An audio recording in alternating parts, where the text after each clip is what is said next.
Ah, Paris, Paris, Paris, Paris, Paris, où marcher dans les rues de Paris lorsque tu es une femme sans te faire importuner, c'est devenu presque, voire aussi rare et impossible qu'un métro à l'heure, tiens.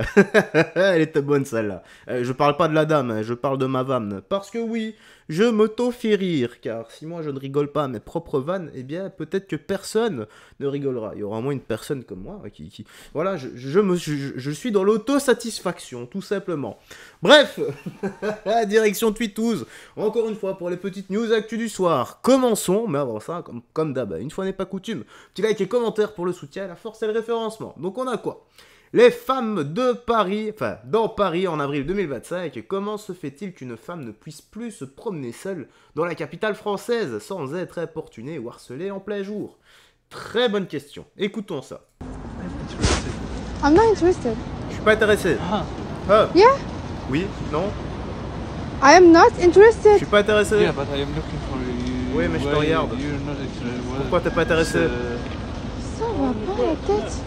Mais arrête, arrêtez de me suivre. Ça va? Non, ça va pas du tout. Depuis tout à l'heure, il me suit. Comment ça, c'est ok? Hein? Comment ça, c'est ok? Ouais, t'as beaucoup roulé quand t'étais. Ouais, va marcher là. Ok? Faut pas suivre les femmes. Ouais, ok? Tu entends ou pas? Faut pas suivre les femmes et les femmes. Ok, fais attention. Ok, fais attention. Voilà, à la fin. Allez, vas-y. Vas-y, allez. Allez. Allez,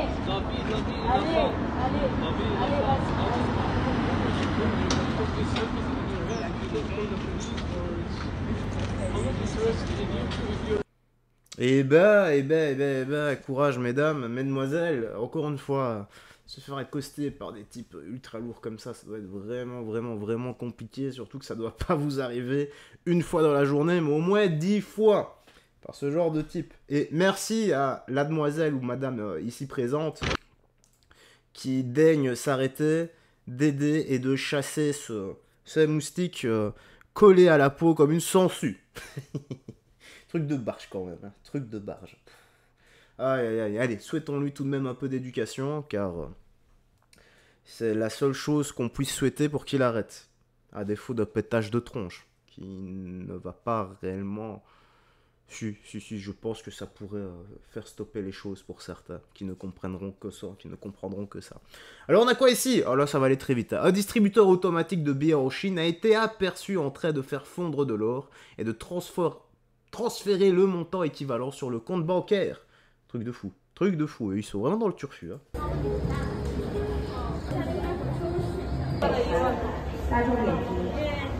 我吃的东西基本上是给下一步了。对下一步。Ah, ils sont vraiment dans le turfu. Alors que nous, ici en Europe, bah, tu dois justifier quand tu retires 500 balles de ton compte. Un truc de barge, hein, tout de même. Hein. On a quoi?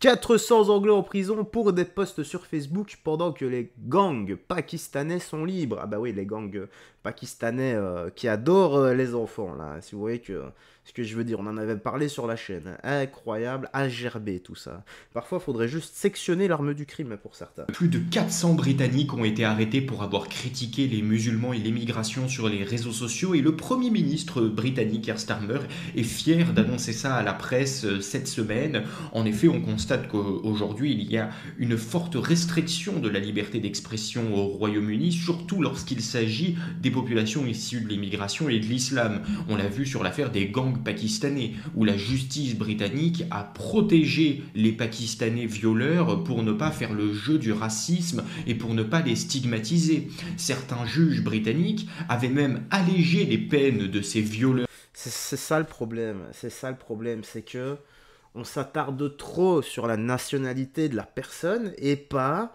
sur ce que la personne a fait. Donc du coup, pour ne pas stigmatiser, soi-disant parce que c'est un Pakistanais ou des Pakistanais, eh bien, ils sont exemptés de faire de la tôle. Mais c'est juste incroyable ça. Alors qu'on devrait s'indigner pour l'acte, peu importe l'origine ou le statut social. Ah, c'est ça qui me fait, mais qui me répugne. Pakistanais au nom d'une excuse culturelle. Donc il y a une omerta Voilà, on y totale est, aujourd'hui dans la société britannique. Et le comble, c'est que ce sont les Britanniques qui se plaignent de l'islam et des musulmans sur les réseaux sociaux qui se retrouvent aujourd'hui en prison. Alors que normalement, la liberté d'expression garantit évidemment de pouvoir s'exprimer librement sur ces sujets. Les citoyens britanniques n'ont plus le droit de dire ce qu'ils pensent et se retrouvent en tôle pendant que des violeurs pakistanais, eux, sont dehors. Quand je vous dis, les gars, le monde à l'envers, hein. Le bien est devenu le mal et le mal est devenu le bien. Et c'est pas pour rien, hein. C'est pas pour rien. On fonctionne vraiment à reculons, à l'envers. C'est idiocratie, voilà, on y va tout droit. C'est juste incroyable. On a quoi? François, père de famille, tué à coups de couteau en pleine rue. À Livry-Gargan, dans le 93, 93 pour mes compatriotes belges. Le meurtrier Soufiane O est déjà connu pour avoir tué une personne en 2015, mais déclaré pénalement irresponsable. Et bien voilà, on y vient.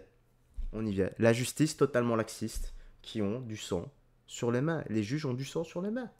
Aujourd'hui, je souhaite témoigner au nom de François et au nom de sa famille. François était un père de famille, il avait une femme et un fils.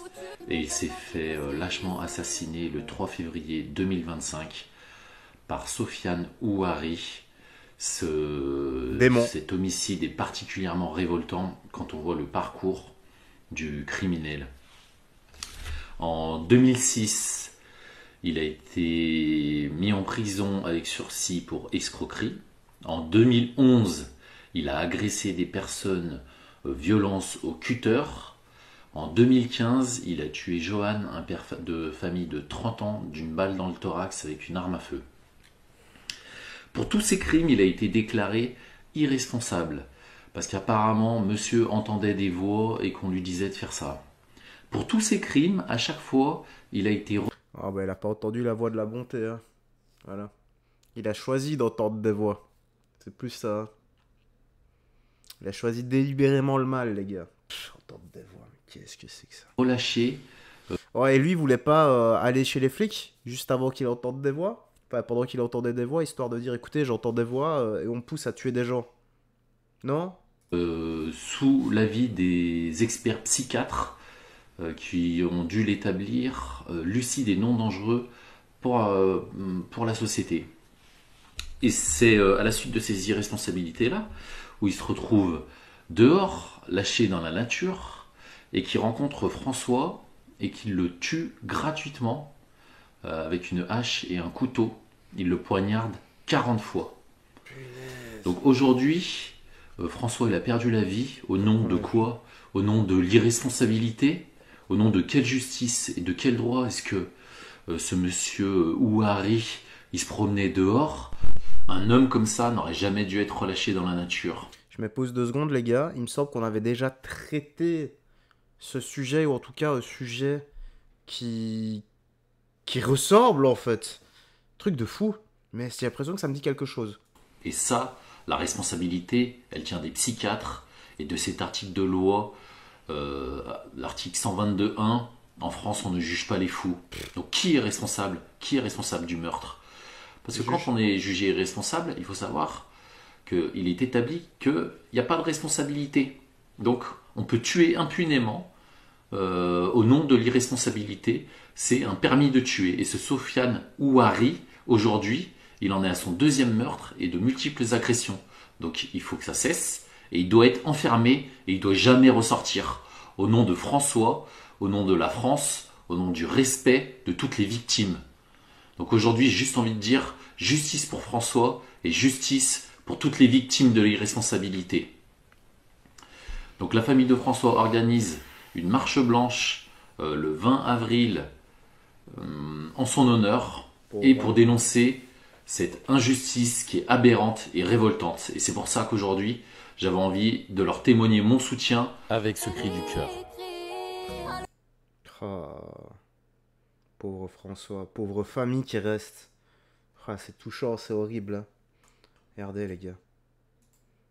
Regardez, il avait la vie devant lui. Il venait d'avoir un enfant, certainement. Ah, c'est triste, hein. C'est touchant. Et qui est pénalement responsable si on ne peut pas juger les fous? La personne qui a diagnostiqué qu'il n'était pas en danger, ou les juges qui relâchaient cette personne, cet individu, ce taré, ce fou dangereux constamment? Dis-moi toi dans l'espace commentaire ce que t'en penses. Hein. Toi tu sais déjà ce que moi je pense de tout ça. Incroyable, et que Jésus-Christ vienne en aide à cette famille en deuil. Allez, prends bien soin de toi, des gens que tu aimes, garde la foi.